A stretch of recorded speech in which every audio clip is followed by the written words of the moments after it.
Welcome to Skill Builder. I'm Robin Clevett, and I'm just going to show you and talk to you a little bit about the new 36 volt 185mm brushless circular saw. It's a cordless circular saw, and what's significant about that, all my career I've used a circular saw just like this. So this is a lot bigger, it's a lot heavier, and of course it has a cord. So with the advent of cordless tools and precision cordless tools, this is actually solving a lot of problems for me. You can see I'm out on site now. Let's say I didn't have any power, which is sometimes the case. This is perfect. I'm going to do a simple joint for you. The joint is called a scarf joint. It's something I use all the time. It's for extending timbers and making them super long. And the principle of the joint is quite simple. So you've got a length of timber and you've got to join another section onto it. So what you do is the height of the timber times 3, okay? 3 times height is the length of the joint, okay? And what we're going to do, we're going to form a scarf, which is basically, I'll just draw it out for you. It's something like this. So there's one part there, there's another part. And what we do is we put a set of folding wedges in there. When we drive the folding wedges together, it pushes this one this way, it pushes this one this way, and then we finish it with a mechanical fixing there and there.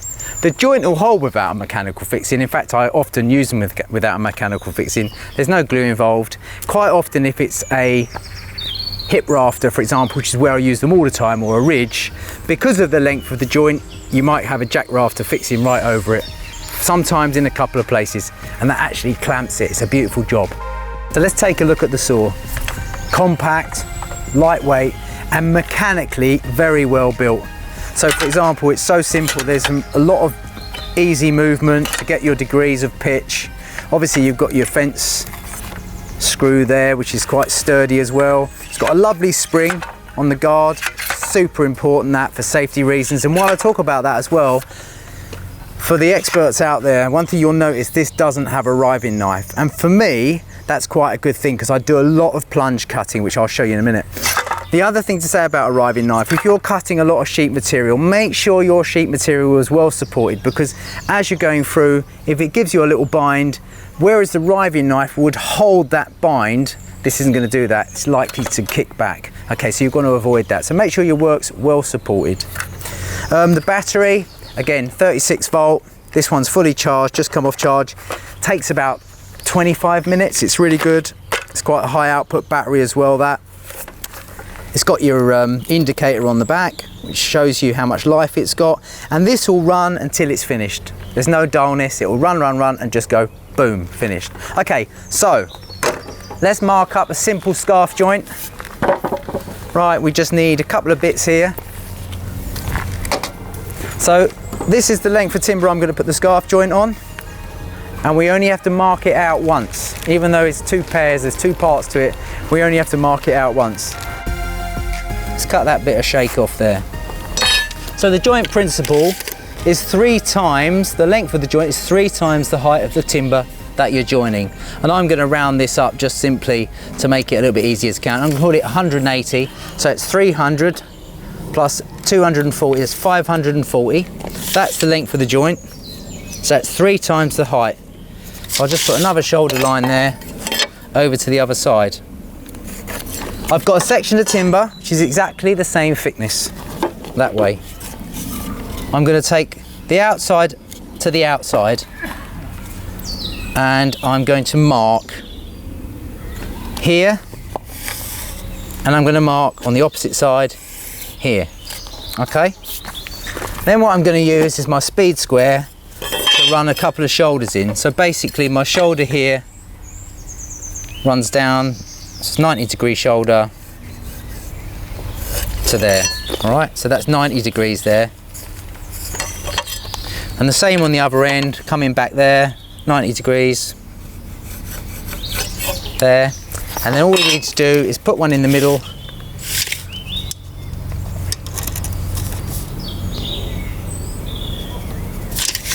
same principle.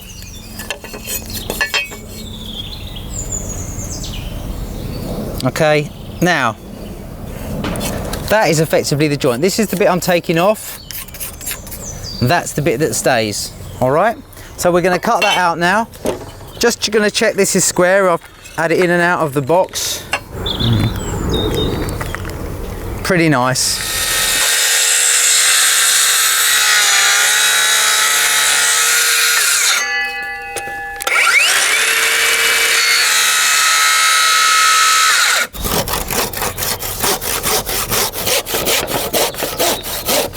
This is where the magic begins. This usually happens on a customer's drive or anywhere where I can find the space. As you know, timber isn't an exact science. It's a natural product. It moves, it bends, it bows, and we've got to go with that sometimes. You get a stack of timber, you pick out the straightest ones for the most important components, a little bit like this. So what I need to do is add this whole length onto the end of there. So I need a bit of space for that. So, find a nice flat spot on the drive. I'm going to run it over here. There. We get our piece we're joining on. Make sure the best end of it is going to be joined with that joint. And if there's any cup in the timber, that's when the timbers go like that.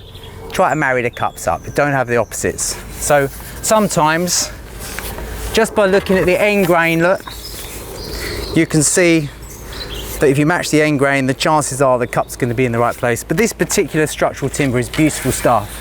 I haven't really had a problem with it. So we're going to lay that on the ground, and we're going to lay that over the top here, flush it off. But the most important thing now is know which is your top of your timber. So if this is my top of my timber here, for example, I'm going to give it a little bit of bow. So when the joint goes in and it goes into compression, it goes straight. It can only go straight. It doesn't sink. So I'm going to look down that now. Make sure it's nice and true and straight. You could do it with a string line as well, but I know from experience where it needs to be straight. And that's it. Now, it's a matter of marking the male to the female with a pencil, and you can't get better than that. If you try to mark the joint out to two separate bits and put them together, chances are it will have a few gaps or it won't exactly fit.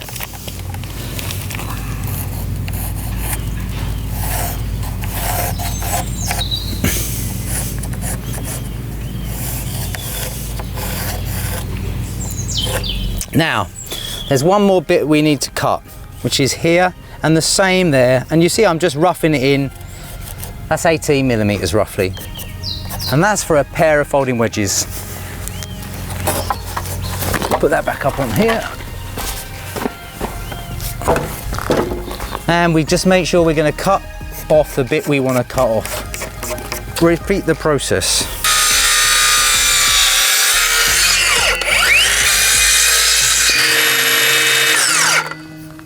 I'm going to mark my extra shoulder and cut that as I do it.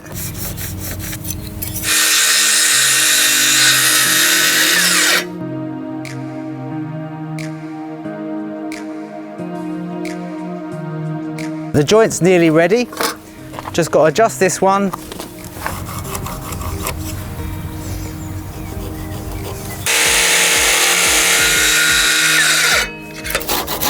And the last bit to make is a pair of folding wedges, and we can just take that out of an offcut.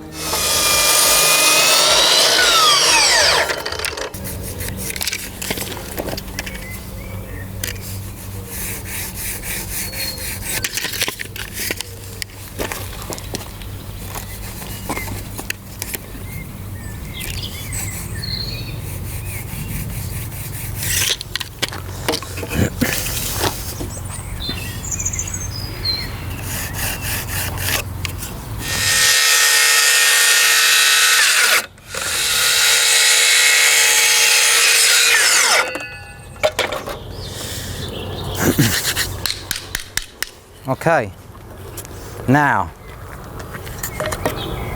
and demonstrate how strong this joint is. There's our folding wedges. We'll go in there. What I like to do is attach one, so when I push the other one it doesn't move. All right, so we're just going to tack that in there now. It's heartbreaking to see that. When I started putting this joint together, I used that to mark it, which was the same thickness. And the only reason I do that is so when I make my folding wedges, it's the right thickness. And it's just, you know, it's just years and years of trying and practice. You just think of the quickest way. It's just an offcut. That's all it is.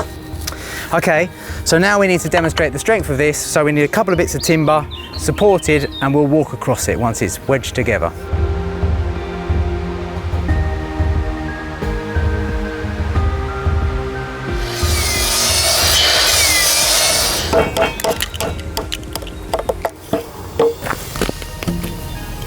Okay.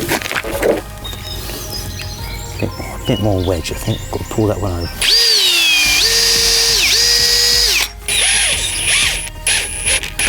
So the principle of this joint, I'm just going to mark an arrow on it in 2 places. That's what's happening as we bang the wedges in. Gentle tap.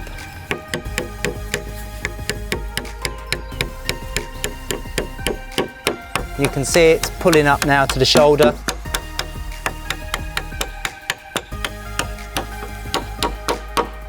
What do you think about a joint like that straight off a circular saw? I mean, it's what you want. This joint isn't designed, it's not for a floor joist, so don't span big areas and do it for floor joists. It's ideal for a hip rafter, it's ideal for a ridge, so the ridge will stop it from pulling apart.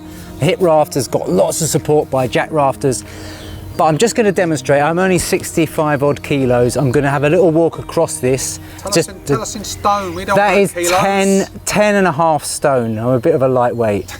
So I'm just going to stroll across it just to show you, and Dylan tries to get a close up, see if there's any flex in it. Yeah, go on then, you do it, I'll show it. Okay, a little bit of balance is needed. It's a bit wobbly, but that's nothing to do with the joint, that's the timber. Oh, I'm on the tightrope, and he makes it.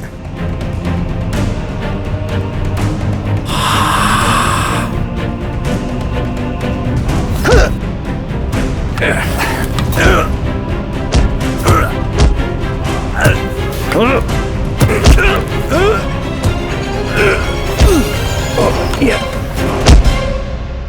Oh yeah! Oh yeah! I'm still on! Let's have a replay. So there you saw me making the scarf joint with this brushless 36 volt cordless saw, and you can see how easy it coped with it. And this timber is fantastic structural timber. It's been dried out for ages inside and it coped with no problem. Now if you want to see some more tips and tricks, just keep checking back to the channel. So I made you a scarf joint, and in return for the scarf joint I want you to subscribe if you're not a subscriber. It's got a ring to it. Saw, scarf joint, subscribe. Are you getting it now? Thank you.